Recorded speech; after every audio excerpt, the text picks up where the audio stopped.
Disorder of skeleton हम पढ़ रहे थे। उसके बाद दूसरा जो डिसऑर्डर है वो है स्पॉन्डिलोसिस।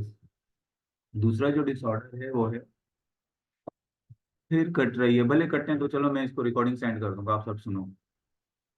तो दूसरा जो डिसऑर्डर है वो है स्पंडेलोसिस। अब ये स्पंडेलोसिस जो है वो बेसिकली क्या है? It is immovability and fusion of vertebral joint. यानी जो हमारे वर्टिब्रल ज्वाइंट्स होते हैं, अब यहाँ पर आप देखो ये वर्टिब्रल हमारे जो है ये हैं, अगर आप इधर देखो तो यहाँ पर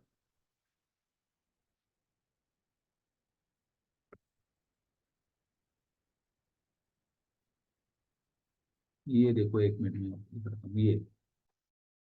ये देखो यहाँ पर जो है ना, ये वर्टिब्रे है, ये दूसरी वर्टिब्रे है। चलो ये थोड़ी देर के लिए डिस्कनेक्ट हो गया था हमें, अभी मैं इसको दोबारा डिस्कनेक्ट हो गया है, मैं इसको दोबारा शेयर कर लेता हूँ। तो देखो क्या होता है कि हमारी जो वर्टिब्रे हैं, मैं यहाँ पर वर्टिब्रे आपको दिखा रहा हूँ, इन वर्टिब्रे के दरमियान में ये जो क्या है, ये जो ज्वाइंट्स हैं ये नॉर्मल हैं। लेकिन कभी कभी क्या होता है कि हमारे जो, आपको मैं ये तस्वीर शेयर हो रही है?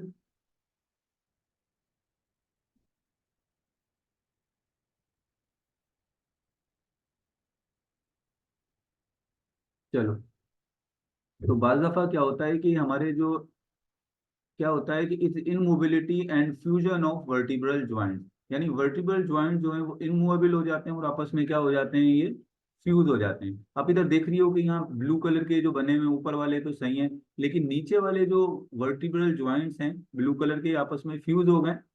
और जब ये आपस में फ्यूज हो जाते हैं तो इसको हम क्या कहते हैं? इसको हम कहते हैं स्पॉन्डिलोसिस। स्पॉन्डिलोसिस क्या है? इट इज इनमूवेबिलिटी, यानी अब आप अपने वर्टिब्रे को अपनी, जैसे अक्सर ये गर्दन के वर्टिब्रे में जब हो जाता है तो हम अपनी गर्दन को मूव नहीं कर सकते और सीवियर क्या होता है, पेन होता है। उसमें क्या हो जाता है, फ्यूजन हो जाती है किसकी? वर्टिब्रल ज्वाइंट्स की। अब सबसे ज्यादा किसकी जो है वो स्पॉन्डिलोसिस होती है? सर्विकल स्पॉन्डिलोसिस सबसे ज्यादा होती है। यानी सर्विकल किसको कहते हैं? नेक रीजन में। और उसकी वजह क्या होती है? Chronicle cervical degeneration. यानी जो सर्विकल के बीच में जो ये कार्टिलेज है, ये इंटरवर्टिब्रल डिस्क, ये डीजनरेट होना शुरू हो जाते हैं, खत्म या खराब होना शुरू हो जाते हैं। फिर herniated disc and ageing. Herniated disc की वजह से भी हो जाता है कि डिस्क हमारी जो है वो क्या हो जाए, अगर रप्चर हो जाए तो उसकी वजह से भी एक दूसरे के करीब आ जाते हैं। और बाद दफा एजिंग की वजह से भी ये जो है वो वर्टिब्रे जो है वो आपस में एक दूसरे से क्या हो जाते हैं, मिल जाते हैं। जब भी ये वर्टिब्रे एक दूसरे से मिलेंगे, और उसके मिलने की वजह क्या होगी, मिसाल के तौर पे ये एक वर्टिब्रे है और ये दूसरा वर्टिब्रे है, इनके दरमियान में है इंटर वर्टिब्रल डिस्क। ये जो ज्वाइंट्स इनको किया हुआ है वो किसने किया हुआ है? इंटर वर्टिब्रल डिस्क ने। अगर ये इंटरवर्टिब्रल डिस्क जो है वो हो जाएगी, क्या कहना चाहिए, आहिस्ता आहिस्ता थिन होना शुरू हो जाएगी, तो क्या होगा, किसी भी वजह से अगर ये थिन होगी तो क्या होगा कि ये वर्टिब्रे एक दूसरे के क्या आ जाएंगे, बिल्कुल करीब आ जाएंगे। करीब आकर क्या हो जाएंगे, एक दूसरे से फ्यूज हो जाएंगे। और उसके बाद क्या होगा, सीवियर किस्म का गर्दन के अंदर या जिस जगह पर भी ये फ्यूज हुए वहां पर दर्द होगा। और इसको क्या कहेंगे? इसको हम कहेंगे स्पॉन्डिलोसिस। इसके बाद नेक्स्ट जो हमारे पास डिसऑर्डर है वो है शियाटिका। शियाटिका बेसिकली इसको कहा जा रहा है, sciatica refer to pain, weakness, numbness in leg. यानी जो हमारी टांग है इसके अंदर पेन होगा, दर्द होगा, वीकनेस होगी, कमजोरी होगी, नमनेस होगी, जैसे हम कहते हैं ना सुइयां चुभना, इस तरह से सुइयां चुभेंगी।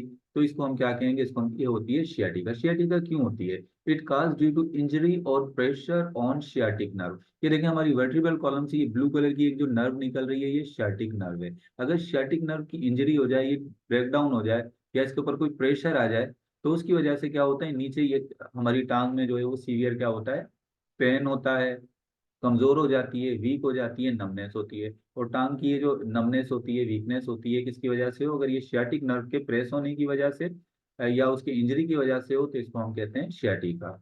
और common cause of sciatica include, यानी अगर शियाटिका की हम बात करें कि शियाटिका का कॉमन काज जो है वो क्या होता है, तो शियाटिका एक तो हो सकती है किसकी वजह से? स्लिप डिस्क की वजह से। यानी जहां से ये शियाटिक नर्व निकल रही है, अगर यहाँ की जो है वर्टिब्रे स्लिप हो जाए या हर्निएटेड हो जाए, ब्रेक डाउन हो जाए, तो भी जो है वो क्या हो सकता है, शियाटिका हो सकता है। पेल्विक इंजरी, यानी अगर ये पेल्विक बोन जो आपकी है यहाँ पर, पेल्विक बोन के अंदर कोई इंजरी हो तो उसकी वजह से भी सियाटिक नर्व डैमेज हो सकती है। और फ्रैक्चर कोई हो जाए, किसी किस्म का भी जो है उस जगह पर क्या लगे, चोट लगे, या ट्यूमर हो जाए, कैंसर हो जाए इसका, इस जगह का नर्व का या इस तरह की तरफ, तो भी जो है वो क्या हो सकता है, सियाटिक नर्व डैमेज हो सकती है या प्रेस हो सकती है, और उसके बाद क्या हो सकता है, सियाटिका हो सकता है। इसके बाद नेक्स्ट जो हमारे पास है वो है आर्थराइटिस। आर्थराइटिस हम बेसिकली किसको कहते हैं, इन्फ्लामेशन ऑफ ज्वाइंट्स। यानी जब आपके ज्वाइंट्स में, जोड़ों में, मिसाल के तौर पे आपको पता है कि हमारा से फॉर एग्जांपल ये एक ज्वाइंट है, तो मैं कहता हूँ ये हमारा एक ज्वाइंट है, एक जोड़ है, कोई बैलेंस जो है वो ये हिंज ज्वाइंट में अगर बना लूँ यहाँ पर, तो अब इस ज्वाइंट के अंदर अगर कोई सूजन आ जाए तो उसको हम क्या कहेंगे, उसको हम आर्थराइटिस कहेंगे। आर्थराइटिस के सिम्टम्स क्या होते हैं, आपको कैसे पता लगता है कि किसी को आर्थराइटिस हो गया? पेन आफ्टर वॉकिंग, यानी आप जब वॉक कर रहे होगे उसके बाद क्या होगा, पेन होगा। इवन जब आप बैठे हुए होगे उसके बाद उस वक्त भी आपके ज्वाइंट्स के अंदर क्या होगा, पेन होगा। Cracking creaking sound in joints, joints के अंदर क्रिकिंग जो है वो क्या होती है, साउंड आती है। डिफिकल्टी ऑफ गेटिंग अप, आप चेयर से उठ रहे हो तो आपको उठते वक्त जो है वो डिफिकल्टी होगी, यानी ज्वाइंट्स में दर्द होगा। आप स्टेयर चढ़ रहे हो या स्टेयर से उतर रहे हो तो भी जो है वो क्या होगा, आपको पेन जो है वो होगा। अगर हम बात करें टाइप्स ऑफ आर्थराइटिस, यानी आर्थराइटिस के कौन कौन सी टाइप होती हैं, तो सबसे पहली जो टाइप है आर्थराइटिस की वो है ऑस्ट्रियो आर्थराइटिस। ऑस्टियो आर्थराइटिस किसकी वजह से होता है, आर्टिकुलर कार्टिलेज सॉफ्टिन एंड डीजनरेट। आपको पता है कि जहां हमारी बोन्स आपस में मिल रही होती हैं उनकी टिप के ऊपर क्या होता है, कार्टिलेज होता है। ये बोन है तो उसकी टिप के ऊपर क्या है, कार्टिलेज है। आर्टिकुलर कार्टिलेज कहते हैं, मैं यहाँ रेड कलर से शो कर देता हूँ आर्टिकुलर कार्टिलेज को, ये आर्टिकुलर कार्टिलेज है। इसमें ये जब आपके बोन्स में फ्रिक्शन को थोड़ा, इसके अंदर इसके चारों तरफ लिक्विड होता है, फ्रिक्शन को थोड़ा ही रिड्यूस करता है ये कार्टिलेज जो है। तो अब क्या होता है कि ये कार्टिलेज आहिस्ता आहिस्ता क्या हो जाता है, ये कार्टिलेज डिजनरेट हो जाना शुरू हो जाता है, आहिस्ता आहिस्ता क्या हो जाता है, ये खत्म होना शुरू हो जाता है। तो उसके बाद क्या होता है, जब ये कार्टिलेज खत्म हो जाता है तो हड्डियों में फिर क्या होता है, दर्द होना शुरू होता है, यानी कार्टिलेज आहिस्ता आहिस्ता ये डिजनरेट होके क्या होना शुरू हो जाएगा, ये खत्म होगा।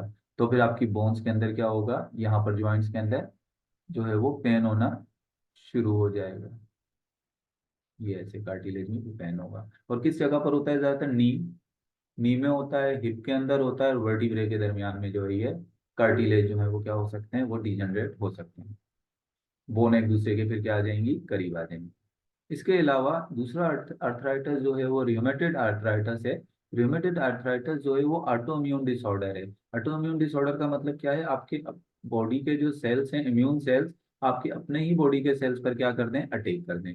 और इसके अंदर क्या होता है, रियोमेटेड अर्थराइटिस के अंदर जो हमारा ये साइनोवियल मेम्ब्रेन होती है, हमारे फ्रीली मूवेबल जॉइंट्स के नीचे जो साइनोवियल मेम्ब्रेन होती है, ये क्या हो जाती है, ये जो है वो डैमेज होती है।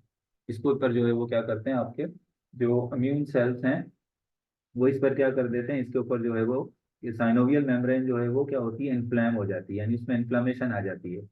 और किसकी वजह से, फॉल्टी इम्यून सिस्टम की वजह से इसमें क्या आ गई, इसमें इन्फ्लामेशन आ गई। जब इसमें इन्फ्लामेशन आ गई तो आपका जो साइनोवियल फ्लूइड है वो सही तरह रिलीज नहीं होगा, जिसकी वजह से क्या होगा, जॉइंट्स के अंदर क्या होगा, पेन होगा। अब गोल्टी आर्टरी, रामेन ये दोबारा कनेक्ट हुआ है, डिस्कनेक्ट हो गया है 1 मिनट में। अब आपको तस्वीर आ रही है, एक बार फिर शेयर कर लेता हूँ, नेट का थोड़ा इश्यू है। तो देखो ये गाउटी जो आर्थराइटिस है ये बेसिकली क्या है, मेटाबॉलिक डिसऑर्डर है। मेटाबॉलिक डिसऑर्डर है जिसमें क्या होता है, abundant uric amount of uric acid produce. हमारी बॉडी में क्या होता है, यूरिक एसिड जो है वो क्या होता है, अबंडेंट अमाउंट में, ज्यादा तादाद में जो है वो normal amount of uric acid जो है।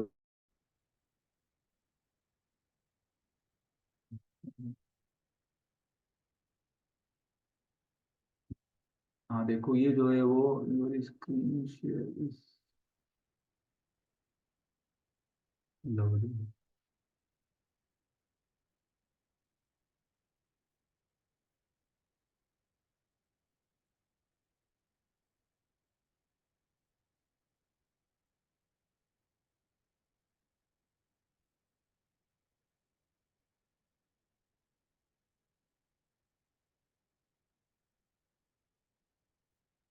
स्क्रीन शेयर हो रही है अभी। तो जो गouty आर्थराइटिस है, अगर आपको मेरी आवाज आ रही हो तो ये क्या है, ये बेसिकली एक मेटाबॉलिक डिसऑर्डर है। और इसमें क्या होता है कि एबनॉर्मल अमाउंट में क्या प्रोड्यूस होता है, एबनॉर्मल अमाउंट में यूरिक एसिड प्रोड्यूस होता है और सोडियम यूरेट के क्रिस्टल, तो ये कहाँ जमा हो जाते हैं, आपके ज्वाइंट्स के अंदर जमा हो जाते हैं। The common most joint affected in joints of big toe, यानी जो हमारी बिग टो होती है, ये पैर की जो उंगलियां होती हैं, इसमें सबसे जो बिग टो होती है, उस जगह पर जो सबसे लंबी जो पैर की उंगली होती है, वहां पर क्या होता है, वहां पर ये क्या होता है, ये जो यूरिक एसिड है ये क्या होता है, ये ज्यादा जमा हो, उस जगह पर ये यूरिक एसिड क्या हो रहा होता है, ज्यादा जमा हो रहा होता है। तो ये हमने बात की कुछ जो है ब्रेन के जो है वो कॉमन डिसऑर्डर्स की।